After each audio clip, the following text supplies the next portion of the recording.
ফেরাউন বা ফেরাউন এসব কোনো ব্যক্তির নাম নয়। যুগ যুগ ধরে প্রাচীন গণপ্রজাতন্ত্রী মিশরকে রাজত্ব করার শাসকদের নাম এসব।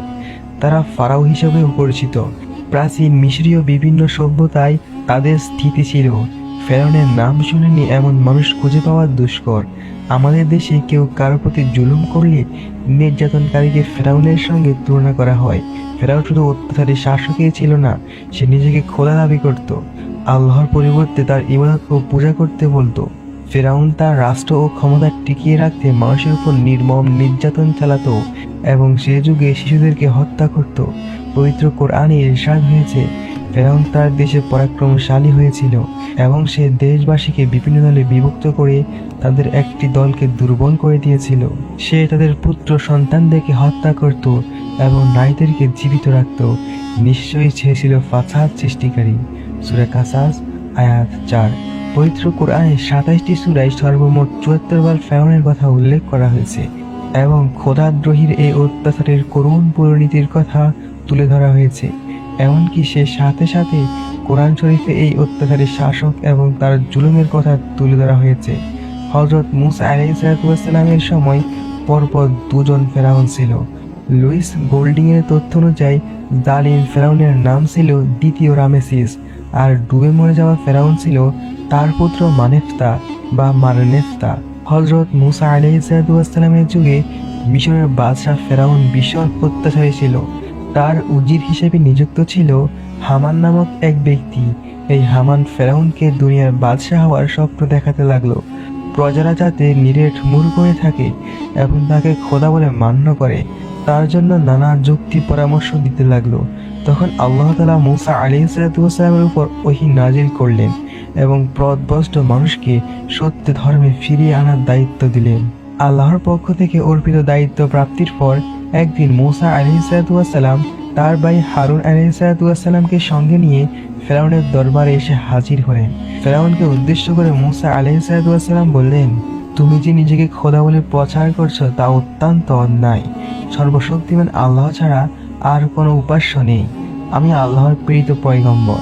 ফেরাউন তাকে তাচ্ছিল্য করে তার উপর এবং তার ধর্মে বিশ্বাসীদের বিভিন্নভাবে নির্যাতন চালাতে লাগলো। নির্যাতন বেড়ে যাওয়ার পর আল্লাহর হুকমে মূসা আলাইহিসসালাম তার অনুসারীদেরকে নিয়ে মিশর থেকে যাওয়ার উদ্দেশ্যে রওনা হলেন। কোরআনে বর্ণিত কাহিনীগুলোর মধ্যে হযরত মূসা আলাইহিসসালামের যুগে জালেম অত্যাচারী বাদশাহ ফেরাউনের নাম বিশেষভাবে উল্লেখযোগ্য। আল্লাহর নাফরমানিতে সে এতই সীমা ছাড়িয়ে গিয়েছিল যে এক পর্যায়ে সে নিজেকে বড় রব, আনা রব্বুকুমুল আ'লা বলেও দাবি করেছিল। হযরত মূসা আলাইহিসসালাম এর তাবলীগ প্রচারকে বারবার অমান্য এবং তার বিরুদ্ধে আচরণ করা হয়। আল্লাহ তাআলাও তাদের পরীক্ষার জন্য আসমানি বাণী নাজিল করতে থাকেন এবং সংশোধিত হওয়ার জন্য বারে বারে সময়ও দিয়ে থাকেন। ফেরাউনের কিফতি জাতি যখন কোনো বিপদাপদের শিকার হতো তখন হযরত মূসা আলাইহিসসালামের নিকট এসে দোয়া প্রার্থনা করত, যাতে তার দোয়ায় বালা বিপদ কেটে যায়। মূসা আলাইহিসসালামের দোয়ায় তারা বিপদ মুক্ত হয়ে ফের আল্লাহর নাফরমানিতে লিপ্ত হয়ে পড়ত। কিন্তু একই সময়ে এই বিপদ হতে মূসা আলাইহিসসালামের বনী ইসরাইল মুক্ত থাকত, তাদের কোনো ক্ষতি হতো না। এই পরিস্থিতির প্রতি ইঙ্গিত করে কোরআনে বর্ণিত হয়েছে, অতঃপর আমি তাদেরকে প্লাবন, পঙ্গপাল, উকুল, বেগ এবং রক্ত দ্বারা ক্লিষ্ট করেছি। সূরা আরাফ আয়াত 133। এর পূর্বের আয়াতে বলা হয়, এবং নিশ্চয়ই আমি ফেরাউনের বংশকে দুর্ভিক্ষ আর ফল ফসলের ক্ষয়ক্ষতি দিয়ে পাকড়াও করেছিলাম, যাতে তারা উপদেশ গ্রহণ করতে পারে। সূরা আরাফ আয়াত 130। মিশরের বাদশাহ ফেরাউন যখন হযরত মূসা আলাইহিসসালামকে হত্যা করার ষড়যন্ত্রে লিপ্ত হয়েছিল, সেই সময় আল্লাহর আদেশক্রমে নানাবিধ প্রাকৃতিক বিপদ তাদের চতুর্দিক হতে গ্রাস করে ফেলে। প্রথমেই ফেরাউনের অবাধ্যতার পরিণামস্বরূপ দীর্ঘদিন ব্যাপী আজন্ম শস্যহানি ও দুর্ভিক্ষে মিশরবাসী আক্রান্ত হয় এবং সমগ্র দেশ ক্ষুধার্তের কান্নায় ভারী হয়ে ওঠে।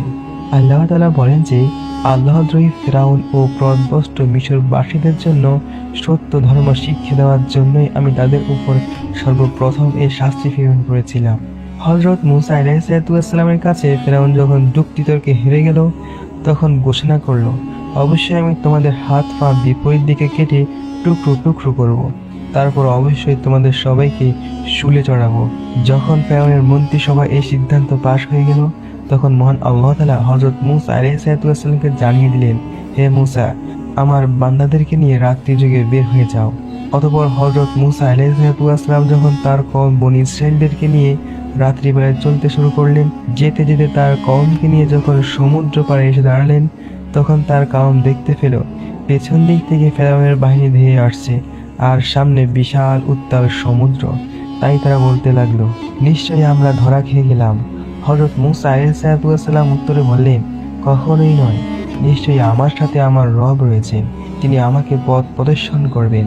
অতঃপর আল্লাহ তাআলা বললেন, হে মূসা, তুমি তোমার লাঠি দ্বারা সমুদ্রে আঘাত করো। আঘাত করার সাথে সাথে সমুদ্রের বুক ছেড়ে বিশাল প্রশস্ত 9টি রাস্তা তৈরি হয়ে গেল। সাগরের মাঝে রাস্তার দুপাশের পানি দুভাগে বিভক্ত হয়ে সুউচ্চ পাহাড়ের মতো পানি দাঁড়িয়ে রইল।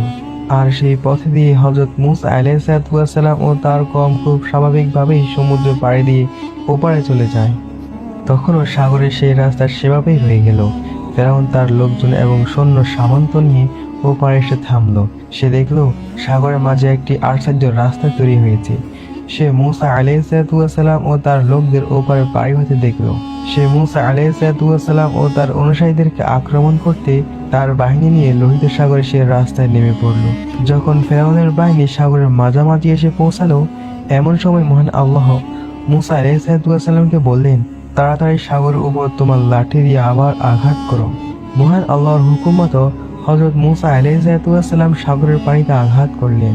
অমনি দুদিক থেকে পানির খাড়া উঁচু স্রোত ফেরাউন ও তার সৈন্যদের উপর পড়ে তাদের ভাসিয়ে নিয়ে গেল।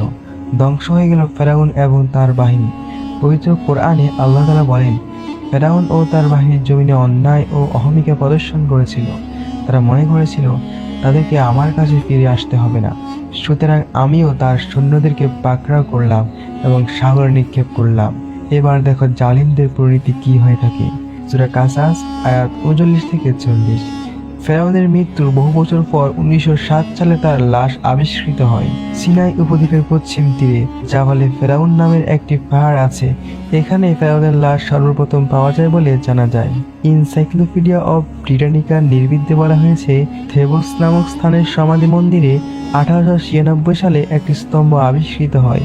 তার লাশ মমি করে মিশরের রাজধানী কায়রোতে নীল নদের অদূরে রয়্যাল মিউজিয়ামে সংরক্ষণ করে রাখা হয়েছে।